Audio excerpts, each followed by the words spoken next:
Joe Rogan has just revealed something truly shocking about human cloning.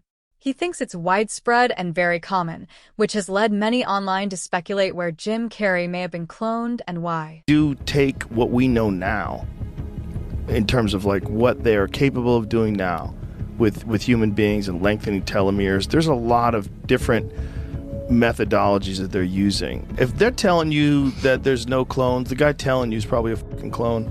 At this point, I have no doubt that they've made human clones. A man that goes by the name of Brian Bishop sent an email to Epstein that reads, "Attached is the doc you requested. It's the use of fun spreadsheet for the designer baby and human cloning company. This gets us out of our self-funded garage biology phase to the first live birth of a human designer baby." And that's when the rumors really took off. Here's all the evidence we have to confirm that Jim Carrey has been cloned in less than 1 minute.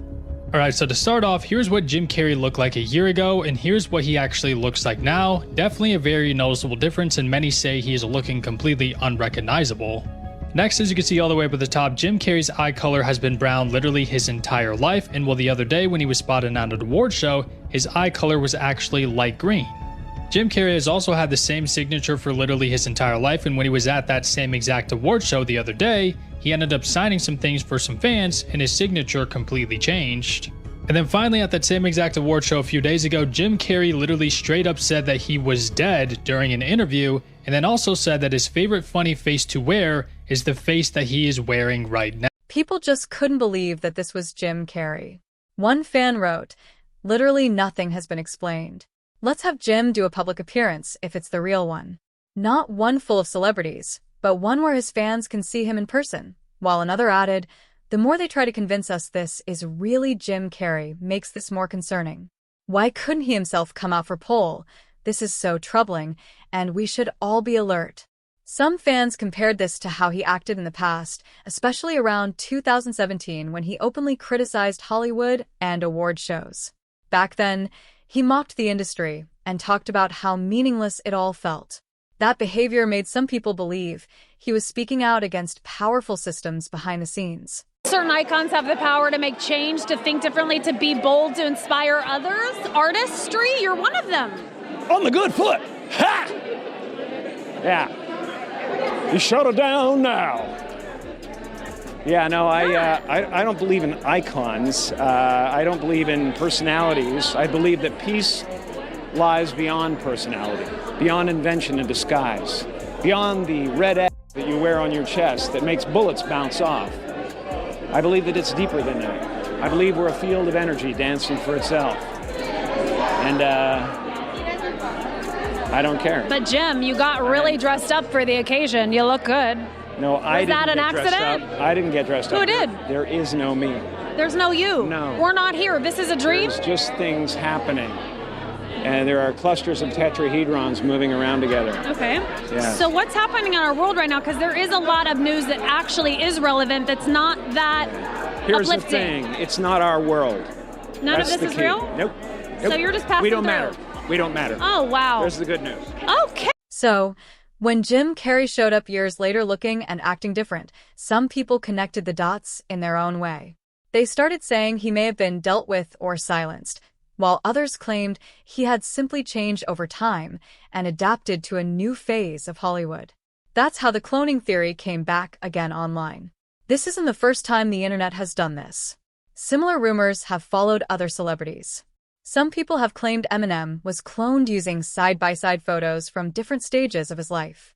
Others have said Avril Lavigne was replaced years ago, even though these claims are based on online speculation and not verified evidence. Avril Lavigne, is it actually her, or is it a woman named Melissa? What? Allegedly, Melissa Vandella, this woman that was Avril Lavigne's friend before Avril Lavigne allegedly passed away, took on Avril Lavigne's whole persona, and it's not actually the OG Avril Lavigne that we have today, but it's this woman named Melissa Vandella that looks just like Avril Lavigne. That's crazy. So those close to Avril suggested that she struggled with fame after her Let Go album album. Right. She blew up so fast. Right. She was so famous, so successful, whatever. And it really got to her mentally. As we've seen this happen with like Demi Lovato, Miley Cyrus. It's tough. It's tough. Justin Bieber. It's all so tough. That part of it, very believable. The thing was, in 2003, when she was already struggling with like her adjustment to fame, her grandmother had passed away, and Avril was really, really close with her grandmother. Allegedly, Avril just spun into this depression spiral, and she unalived herself. Music execs and slimy Hollywood were like, we just found a masterpiece of someone that we could profit off of. So they were like, she can't die. And the girl that she's hanging out with, Melissa Vandella, who does look just like her, they were like, perfect, problem solved. We're gonna make Melissa Avril. That's crazy. Crazy. Dude, that's an insane No, theory. it's insane. So allegedly, like, Melissa and Avril like were spending so much time together, and like execs knew her, and they were like, we'll just teach her everything. But where this is weird, her next album was called Under My Skin, and there's a few songs on there that point to this conspiracy theory maybe being real. One of them is a song about suicide and how much she like misses that person. For the promotional photo shoot of her second album, she oddly has Melissa like written on her hand, and to this day it's never been explained why. Even when she went on Call Her Daddy, Alex never asked her like what was up with the like Melissa on your hand on the promo for the second album. That's after weird. Avril allegedly died. It's weird. That's weird. It's weird. It's weird. And then fans think that this could be real because apparently Avril has like these significant differences to her physical look throughout the years. I guess she had growing up a lot of different like moles and freckles that are no longer there. This would be crazy. It is the most far-fetched conspiracy I've ever heard, but there are some unanswered. Gucci Mane also faced similar claims after his appearance changed following prison, even though his lifestyle had clearly improved. In most of these cases, the explanation is simple. People age, change habits, and look different over time. But that doesn't stop the theories. Some people take it further and say celebrities are replaced using doubles, masks, or lookalikes. That idea feels more believable to some, especially since realistic masks do exist. Jim Carrey himself has mentioned using decoys before, which only adds fuel to online speculation. I've done this a few times now, and it's using a decoy. I'm sorry, a decoy? Using a decoy. It sounds so ridiculous, but it works like a like charm. a double. It's fantastic. Like a Jim Carrey double. A Jim Carrey double. Well, yeah, that's amazing. So what I do is I send him off in one direction, sucks all the press in that direction, and I can just have my day. And whatever you want to do. Wherever I want, totally unmolested. It's fantastic. Right. And, well, they say the best ideas are the simplest ones, and this really couldn't be more simple. It really is and amazing. I'm sure it works. really works. Wow. So a lot of times when you see the rag magazines and you see me at Starbucks in Malibu, it's dull. It's him, yeah. That's right. Are you paying him enough? Because I pay him a lot, and he gets laid a lot, I think, because of it. Really? Wait, you're telling me that guy has actually had... Oh, golly. How's your life generally? How are things going on for you? What's happening with you, the guy, Jim? I'm so glad you asked, because I want to talk. I want to really talk. All right, let's do that. Because I see these shows sometimes, and people come out here and they just do bits and stuff like they're not really talking to That's you. right. Yeah. I can tell you get frustrated with it. Bit after bit, of course. Exactly, that's what I'm about. And it bugs. There were even rumors like this about public figures outside Hollywood. Some claim politicians were being replaced by actors during public appearances.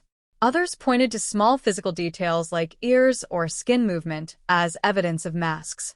Most of these claims have been debunked or traced back to edited or misleading content.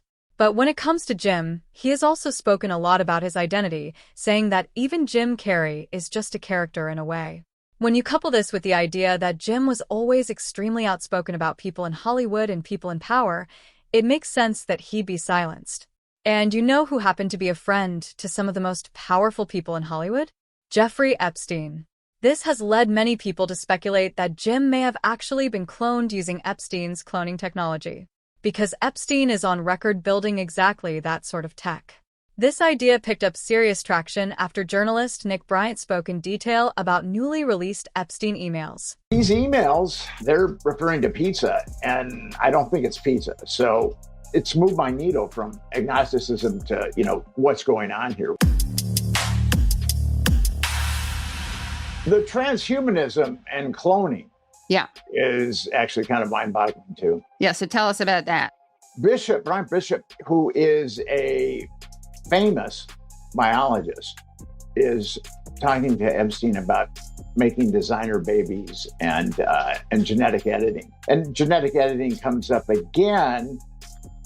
And then there's also a famous biologist named Bob Travers. And that's the one who, by the way, Norman Finkelstein wrote to. Bob Travers, yeah.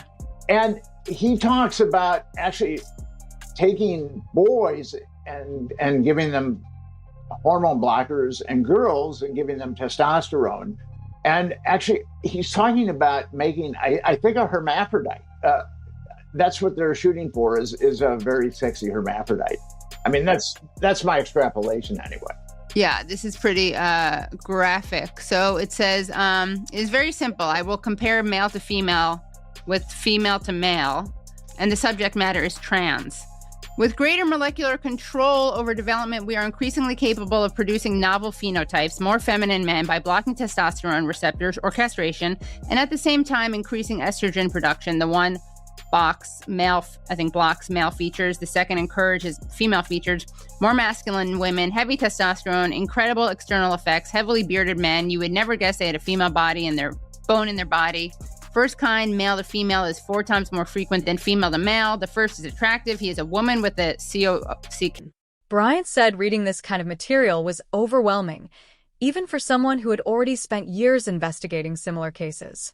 He compared it to his earlier work on powerful networks, saying the Epstein situation felt like a repeat of patterns he had seen before. I can remember when I wrote a book, The Franklin Scandal, a story of power brokers, child abuse, and betrayal. And Epstein network is kind of a carbon copy of the Franklin network in many, many ways. And there were a number of very sadistic pedophiles that were very high up in the government that were taking part with those kids.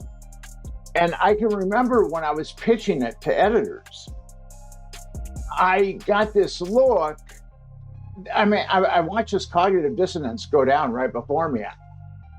I could see them go, this is a horrible story. I need to help Nick Bryant. Or I can write Nick Bryant off as crazy right now and have a nice meal with my family tonight.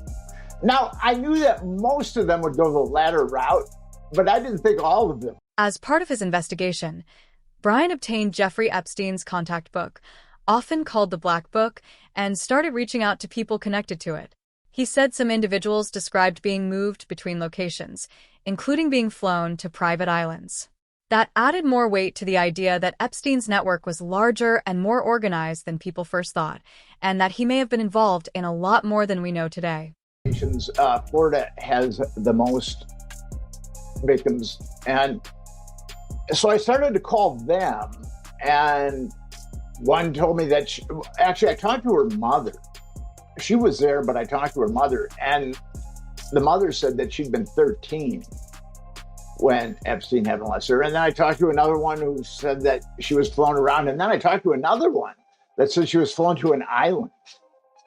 And at that point, I knew that I suspected it because of that very corrupt grand jury, that I had come across another network.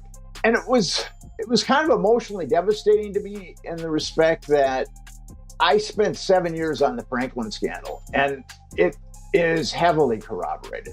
I knew that the bar was going to be extremely high, and I think I met all those expectations. But I couldn't get it published in New York. I had to get it published by a small publisher on the West Coast. And then when the Franklin scandal, we unfurled the Franklin scandal, no one really bought it. So, I'm like 2 years removed from that. And then I'm investigating Jeffrey Epstein. And I can remember just how devastating it was to me, that because the Franklin scandal had taken such an emotional toll on me. But I also knew that because of all the knowledge that I'd acquired, that it was kind of incumbent upon me to go forward with this investigation. And when I brought the Black Book back to New York, again, nobody wanted to touch it. And then I eventually acquired the flight logs, and nobody wanted to touch it. And then finally Gawker published it, and then the floodgates just opened. So now we have a growing narrative online that claims human cloning isn't just science fiction. It's already happening, hidden behind celebrity culture and major industries. And the truth, according to these theories, is a lot darker than we thought. I've been told about a black market for babies. And a woman told me that she had been used to make babies for this black market. So I'd heard of that before. And then Jeffrey Epstein gets into pizza. I mean, there's a lot of allusion to pizza and muffins and steaks and jerky. And when I heard about Pizzagate, I looked into it. I studied philosophy in college, and I always try to approach everything agnostically. And I couldn't really find a lot of information that corroborated what was coming out on the internet. Now, there was a lot of crazy stuff coming out on the internet. And then I got to a guy who said he could ultimately get me to a guy that could corroborate it. And then that kind of evaporated. So I just kind of walked away from Pizza Hut or Pizzagate, not really, somewhat still agnostic. And then, but these emails, they're definitely referring to pizza, and I don't think it's pizza. So I've got to double back on that. And actually, it's moved my needle from agnosticism to, you know, what's going on here? What is pizza the code word for? What are shrimps the code word for? What are fresh muffins the code word for? I think I kind of understand fresh muffins. He's getting into, there's a lot of allusions to jerky or beef jerky. And I don't know what is going on. The discussion often begins with a real historical case. Henrietta Lacks, a black woman whose cervical cancer cells were taken in 1951 without her knowledge or consent. Those cells, known as HeLa cells, became the first human cells successfully replicated in laboratories and have been used in countless scientific breakthroughs. Jamie Foxx is another big name that was allegedly cloned. After his unexplained hospitalization a couple of years ago, some observers claimed he appeared different when he returned. When they said I was a clone, that made me flip in the hospital. That's it. These motherfuckers are trying to clone me. I didn't have a stroke. So I'm sitting in the hospital bed like these. And then I saw me walk into my room. But I'm white. So I see the white me. But he had a Caesar too? Just not like all that. The white me. Okay, gotcha. And I'm like, and I'm trying to get their attention. And no one said anything. And I'm like, that's it. I'm sure there's nothing to see there. I'm sure Jamie Foxx was just being sarcastic. He was just joking about how they tried to clone him, right? But there are a lot of weird things. For instance, where did his head tattoo go? And you've got to admit that he looked very different when he got out of the hospital. I guess that's why he starred in a movie like this right here, because he was telling you truth in plain sight. Or even the fact that he starred in a movie like this, and look at this poster right here, a coffin shape. I mean, come on. But again, I guess Jamie Foxx was just joking in that clip, because again, that's what he does. It's good to see that he's doing. Some celebrities have openly talked about body doubles, though in a very different, humorous way. For example, Janelle Monáe joked in an interview that she has a clone who handles music while another handles acting. It's very simple. I have a clone. I have a clone for music. I have a clone for film. I have a clone for my personal life. I have a clone for my family life as well. So that's how it gets done. And each clone is under contract. And which one am I talking to now? Well, if I told you that, then, you know, life wouldn't be as fun. What makes all of this even worse, though, is that every time we think we've heard the last of Jeffrey Epstein's influence over Hollywood and global politics, we're surprised by something even worse again. Newly reviewed documents from the Epstein files are shedding light on his connections with high-profile figures, including magicians David Blaine and David Copperfield. Importantly, neither Blaine nor Copperfield has been accused of criminal wrongdoing related to Epstein. However, the files provide new insight into how closely they interacted with him overall. To add fish to the equation. This was magician David Blaine in 2013, training for his next big act. It appears to have been part of the ABC special, David Blaine, Real or Magic. What Blaine never mentions is that he filmed that segment from inside of Jeffrey Epstein's New York City townhouse.